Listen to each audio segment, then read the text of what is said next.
শিক্ষাঙ্গনে হুমকি শাসানি, মারধর, প্রাণনাশের হুমকি। আর সেই অভিযোগেই বিদ্ধ স্কুলেরই শিক্ষকরা।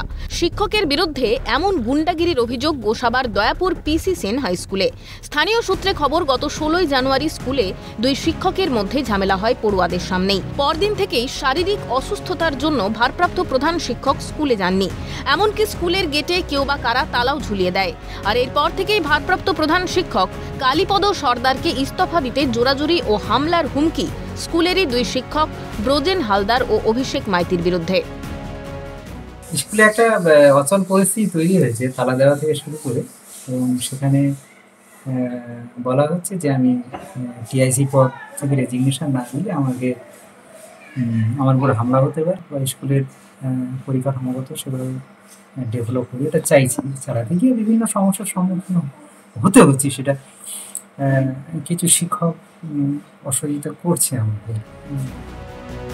অভিযুক্ত শিক্ষকদের বিরুদ্ধে লিখিত অভিযোগ দায়ের সুন্দরবন কোস্টাল থানায়। অভিযোগের ভিত্তিতে তদন্ত শুরু করেছে পুলিশ। যদিও অভিযোগ মানতে নারাজ অভিযুক্ত শিক্ষক অভিষেক মাইতি, বরং ভারপ্রাপ্ত প্রধান শিক্ষকের বিরুদ্ধেই পাল্টা মিড ডে মিলে দুর্নীতির অভিযোগ অভিযুক্ত শিক্ষকের। মিড ডে মিলের উনি হচ্ছে গিয়ে আর্থিক তহবিল তছরূপ করেছেন। মিড ডে মিলের 2 লক্ষ টাকা এখনো পর্যন্ত বাজারে বাকি আছে।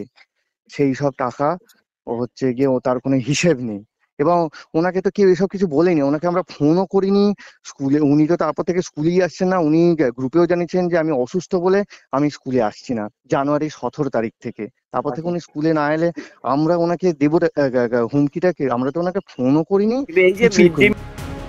শিক্ষাঙ্গনে এই জোরজুলুম দাদাগিরির ঘটনা সম্পর্কে অবগত নন স্থানীয় তৃণমূল নেতা অনিমেষ মণ্ডল। আগামী দিনে অভিযোগ পেলে যথাযথ পদক্ষেপ গৃহীত হবে বলেই জানালেন শাসক নেতা। সরকারি স্কুলের অন্দরের এমন চিত্র দেখে শাসক দলকে দোষারোপ গেরুয়া শিবিরের। পেতাম শ্রদ্ধা, ভক্তি, ভালোবাসা ছিল, তাদেরকে দেখলে আমরা এখনো ভীত সন্তুষ্ট হই।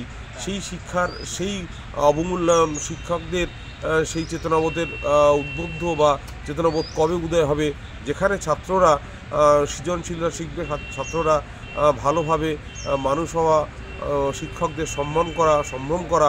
এভাবে যদি চলতে থাকে তাহলে শিক্ষা ব্যবস্থা ভেঙে চুরমার হয়ে যাবে। আপনার ভাইদের এই যে তাণ্ডব, এই যে ভয়ঙ্কর ধ্বংসলীলা আপনি লক্ষ্য করছেন না? যে শিক্ষক সমাজ তৈরির কারিগর, তিনিই চালাচ্ছেন থ্রেট কালচার। ভারপ্রাপ্ত প্রধান শিক্ষককে দিচ্ছেন প্রাণনাশের হুমকি, নাকি সত্যিই দুর্নীতির সঙ্গে জড়িত প্রধান শিক্ষক? কার বক্তব্য সত্য, কেই বা বলছে মিথ্যে? প্রশ্ন হাজার। কিন্তু স্কুলের অশান্তিতে কোথাও কি আবারও ব্রাত্য পঠন পাঠন? এই প্রশ্ন কিন্তু থেকেই যায়। হরিপদ মণ্ডলের রিপোর্ট, ক্যালকাটা নিউজ।